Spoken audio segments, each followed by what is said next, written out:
everybody. Welcome back to BitMEX's podcast, fresh from the Trollbox. It's the first edition this year. It's our 14th episode in total. Hi, Stephan. Welcome back in 2024. Yeah, hi, Uzi. Yeah, welcome to the bull run year 2024. Huh? Exactly. Yeah, welcome to the bull run year. The first week of the year has already been quite exciting, I would say. We're back in bull run volatility. I know you've traveled a little bit, so I hope you didn't get caught on an airplane or somewhere off the grid on Wednesday night. But let's start at the beginning of the week. How did you see this week developing from Monday on? Yeah, well, what to say? Monday we started off well, right? Everything was good. Then we even went up to 46K, and then we had that. People call it a crash. For me, it's like 10% up down. That's normal volatility in a positive market environment. But it all took us by surprise, and depending on how you read it, it was either some people spreading rumors that Bitcoin ETFs might not be approved, or that now mainstream media says that Bitcoin is there to stay, which is always a bad sign for us. Jim Cramer strike again. Yeah. But what it did basically for me, showing again what we reiterated multiple times over the last episodes, is get your trading right. Huh? So one thing is, if you set triggers like for buying back, if you had a drop, you now end up with having had a better price for Bitcoin if you're long. Or even the other way around, setting some triggers. If you say, hey, we have a quick market swing, go short and earn Bitcoin and accumulate Bitcoin while it's going down. So you could have done both. Basically, now we're back to the same levels at the beginning of the year, which is the beginning of the week as well. So everything's good. Everyone's curious on what happens today, maybe beginning of next week. Everyone's curious what the SEC will say, and regardless of what you think, you can position yourself in the market. So if you think they will approve, and if they approve, they need to approve quite a lot of the spot ETFs, then it's just a major swing. Then go long. If you don't, go short. That's fine.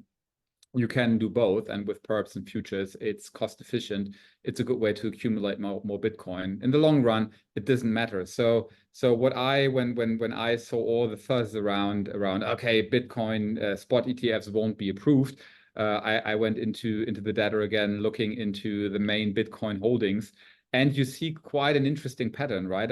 Some even say that the Chinese and the US government are among the top 10 Bitcoin holders in the world, right? So that gives you some food for thought. And if you then look even at Michael Saylor, all the discussions around, hey, he sold stock options on MicroStrategy. Why is he doing that?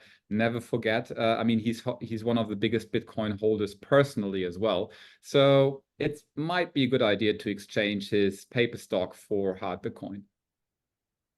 Yeah, I agree with you, right? The fundamentals haven't really changed. If anything, it was trying to spread some rumors. Maybe some people tried to buy cheap.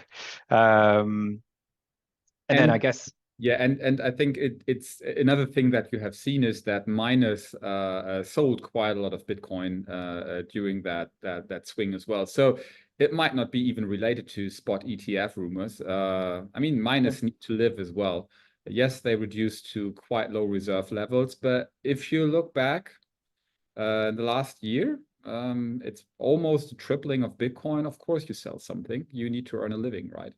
Yeah, and it's the new year. The taxman is coming, right? So there's reasons, of course. Yeah.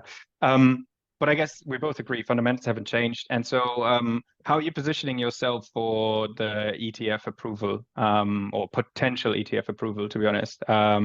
How are you positioning yourself in trading? No investment advice, right? So personally, I'm long because I'm optimistic for the whole year. But at the same time, I will monitor closely what's going on, and to be able to quickly shift into short mode, right? In those environments, and if you looked at the last cycles, we always had a setback of, well, between like 20-30% at some point in time. And I guess you've read Arthur's CTD as well. It's more a matter of timing. So I expect something to come along, well, in the first quarter as well. Maybe it's already now.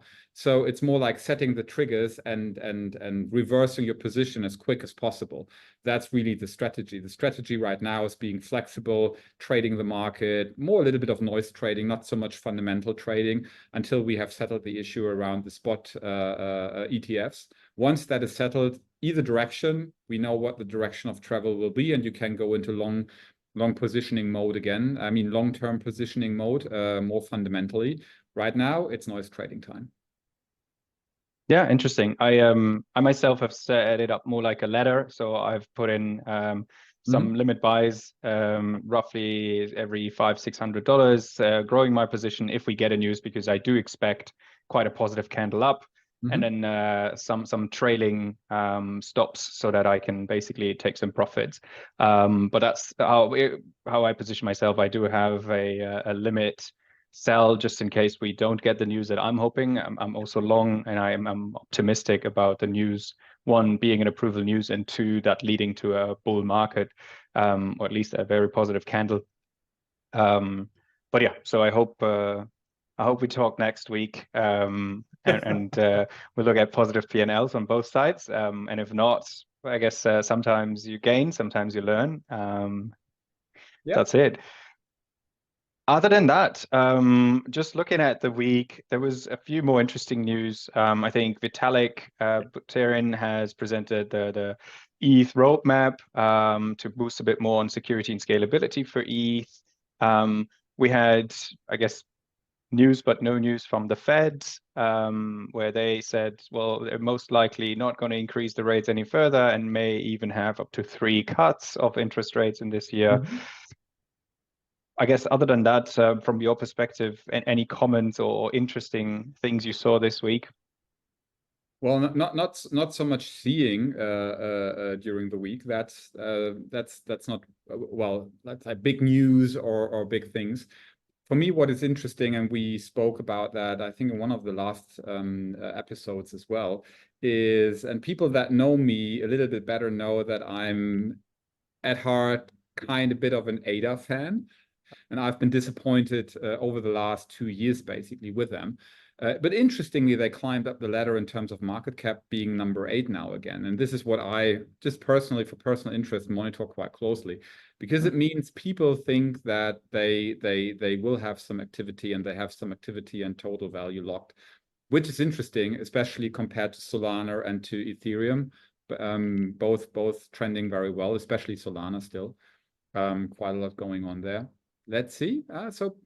Yeah, I mean, the positive sentiment for 2024 definitely is there. I mean, and if I look a little bit into next week, I'm looking at our moon campaign, huh?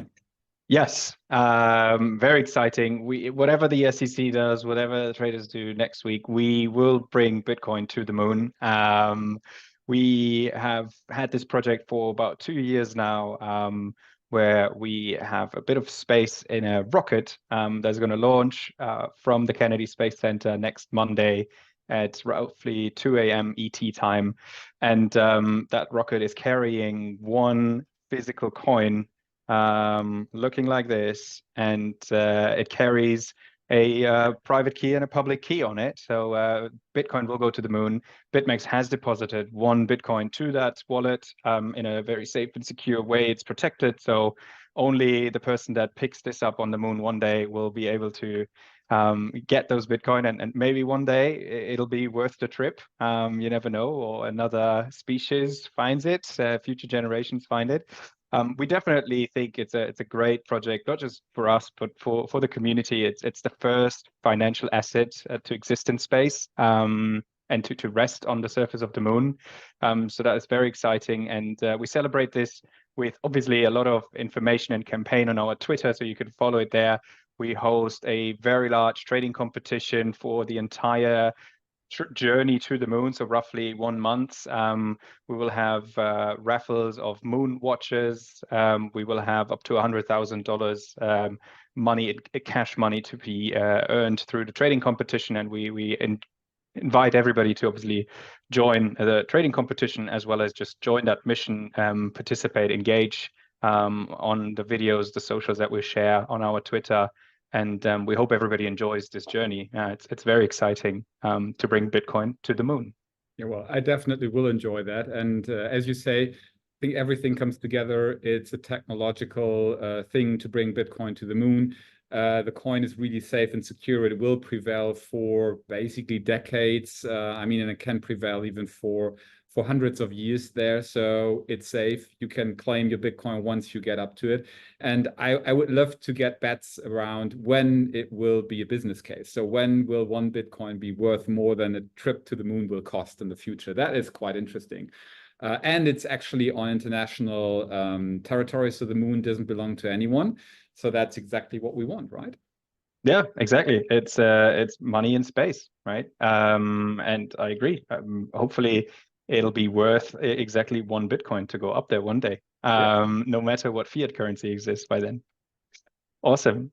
Thank you so much, Stephan. I very much enjoyed this, and wish you a great weekend, and talk to you next week.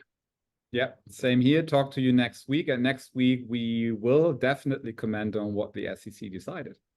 As well as on Bitcoin on the moon. All right. Hey, see you. Bye. Bye.